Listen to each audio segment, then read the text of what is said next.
All right, welcome to the first episode of the home theater build. So this is the basement of our new house. I'll walk you through really briefly. For any of you who follow my card channel and are curious, the garage is that teal door right there. So here's the basement room. It was used as kind of like a mini theater by the family who lived here before, but it was also like the kids' playroom. So we have a very temporary TV setup going on right now.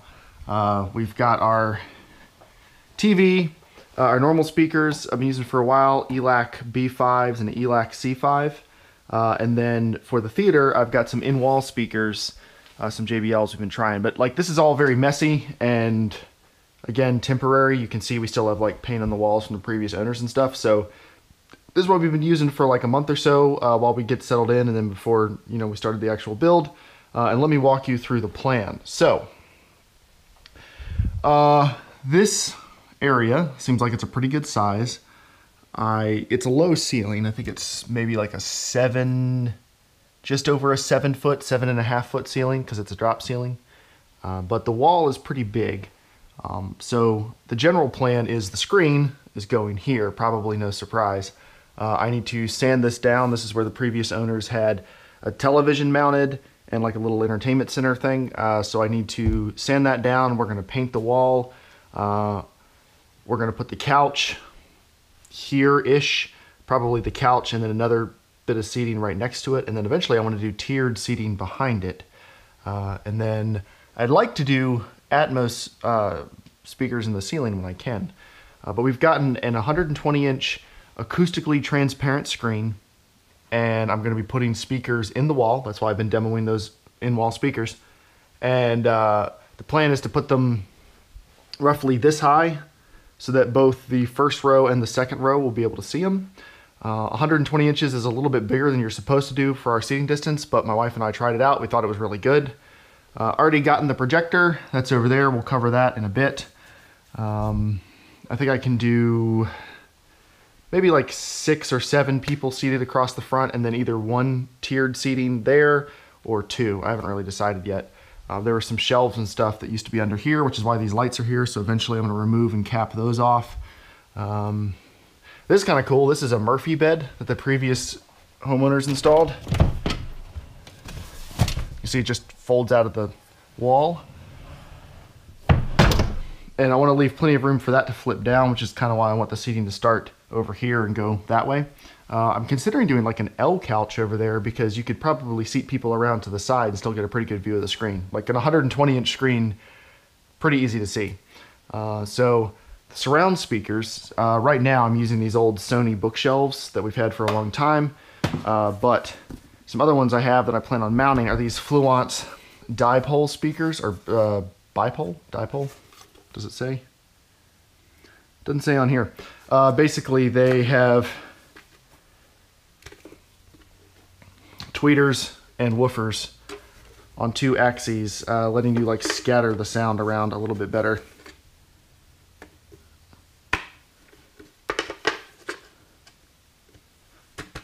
And the plan with those is to mount them like about right here. So I've got a lot of cables I'm gonna have to run, which is okay because we got a drop ceiling, but this is gonna be a pretty extensive project to get it set up.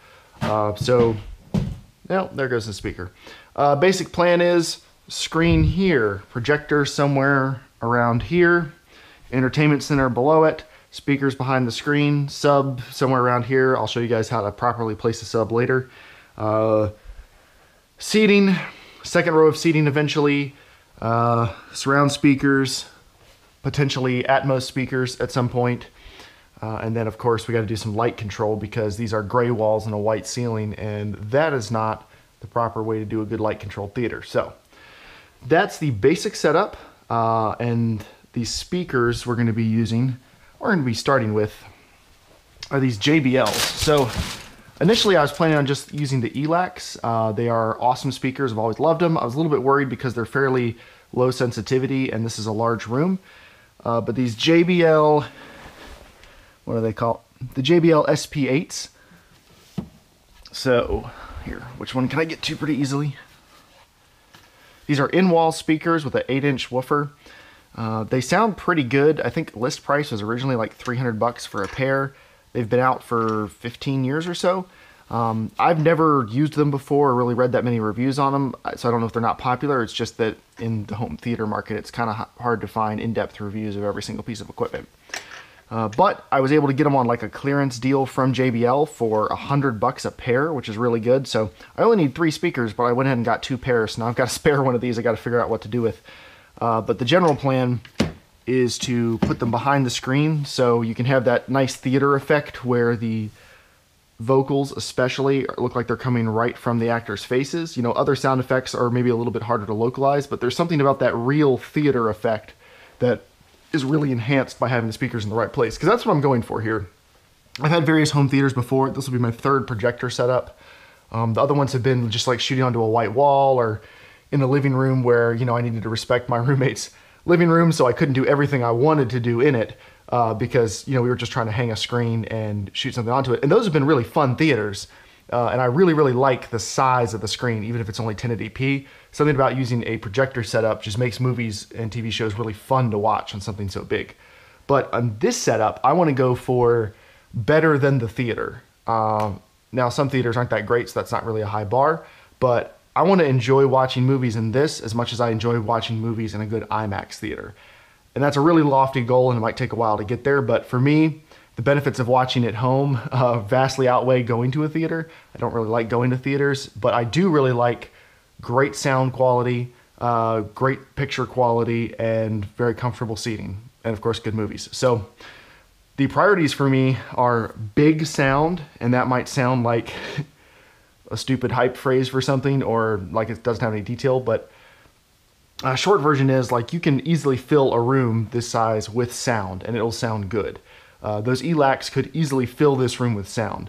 But I don't want to just fill the room with sound. I want that dynamic, punchy feeling you get when you have plenty of power, speakers large enough that they can really push that much air. I was considering originally going with horn-loaded speakers. I decided not to when I found the deal on these JBLs. But I want that large sound system feeling. And if you've gone and watched a lot of live music, maybe you know what I mean. Again, it's one of those things that it's hard to objectively talk about the differences in sound between different systems. It's a very subjective thing. As long as you're like, you have enough, sound pressure to fill a room and everything's not distorting and stuff. A lot of things past that point become a little bit subjective. And for me, I like the big live music sound. It doesn't mean loud. You can have a very, big setup that's very, very dynamic and punchy, has plenty of headroom, and it doesn't have to be super loud for you to appreciate it. And I don't actually want to make this super loud. Like, it's nice if it can go super loud, but I like watching movies at comfortable volumes that my friends enjoy too. So I want it to sound really, really good, but I'm not necessarily looking to spend like 10 grand on a speaker setup or anything like that. I just want it to sound better than most theaters, and a lot of theaters are just decent, so I think it's a pretty doable goal. In this series, depending on how long it goes and how much you guys like it, because if nobody likes this, I probably won't film it. I'll just build it for myself. But depending on how long this goes, I might get into sound deadening or acoustic treatments for the room. I'll probably get into light treatments. One of the best ways to get contrast with a projector is to control the light in the rest of the room, which means a white ceiling and gray walls aren't great. We want to get into having like a little concession stand. We'd like to do like a popcorn machine and snacks and stuff. We thought that'd be really cool. What else? Tiered seating, obviously. Maybe some other stuff. I don't know. I won't promise too much because, again, if nobody literally likes this series or is not that interested in it, because it's a little bit different than what I've done on my channel in the past, I probably won't post more episodes. I'll probably just do the build myself and then maybe show one video when I'm done. One of my goals with this is 4K 60 FPS HDR, so I can do gaming on it. I've gotten a fairly low latency projector. Another one of my goals is being able to stream all of my library of media across the house and play physical discs. That's pretty doable. And then I want every seat to be comfortable and to sound really good and have a really good view of the screen. So that's the large overall goals. And let me run you through the equipment we're going to be using to start out. I'll walk you through the steps we're going to take, and then probably in this first video, we'll just go into equipment. Yeah, I think we'll just do equipment in this first video, and then I'll hop into some of the more technical steps in the next one. So left, center, right speakers are going to be these JBL, I'll provide a link to them, the SP8 2s. They also make the SP6 2s. So those are gonna be left, center, right. The idea behind left, center, right, if you don't know, is you have your dialogue coming from the middle of the screen, preferably like 2/3 of the way up, roughly, you know, where the actors' faces are gonna be in a lot of shots.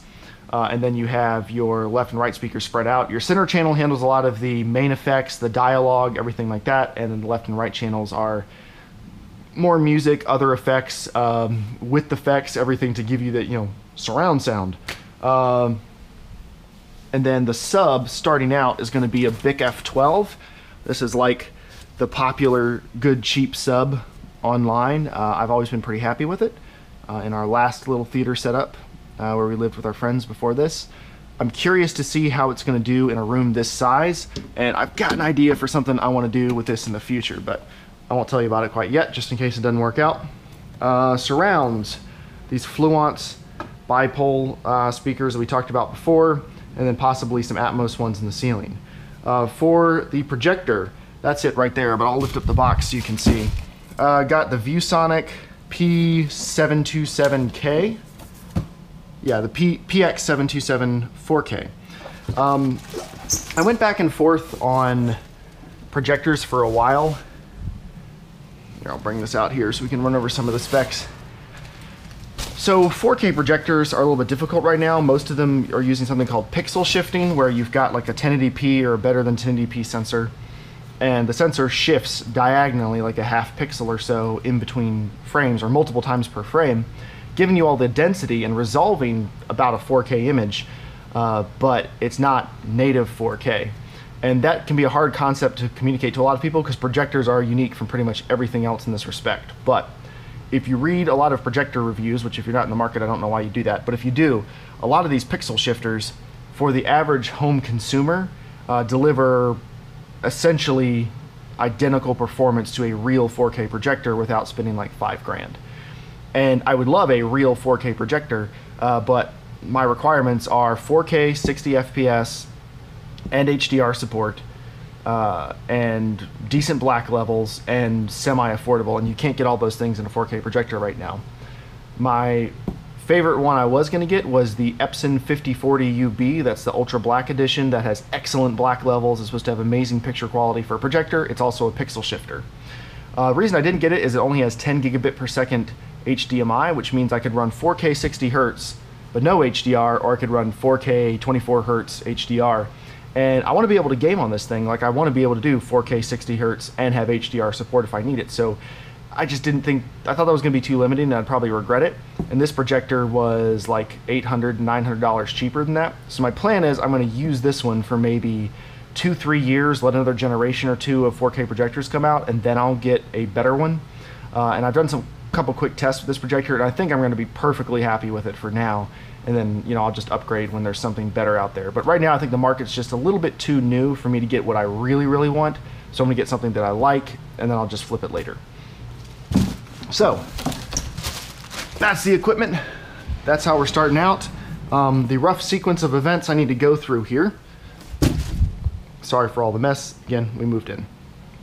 But the rough sequence of events is I need to get the projector on the mount. I need to mock up where the mount's going to go. I need to, since I got to shoot around a column, it's a little bit complicated. I need to shoot the image onto the wall. I need to double check that it is 120 inches because I already bought the screen. I've done test fittings before, but like I need to confirm I can actually hang the projector somewhere where I can put a 120 inch screen. I need to tape off on the wall where the screen's going to go. Then I need to find the studs that in between I'm going to cut holes out of the drywall to install the speakers. I'm going to put the speaker wire plates in the bottom, assemble the screen, assemble the entertainment center, hang the projector, hook it all up, etc., etc., etc. Somewhere in there, I'm going to paint this wall, not black, but like really, really close to black. That'll be the first stage of light control in the room, and then I've got plans to do something with the ceiling later, but that won't be right at launch. So that's the plan. Follow along. If you like the idea of this series and you want to get updates every time I release a new episode, hit the little bell icon so you're notified. Thanks for coming and watching, and I hope you enjoy. Let's get to it.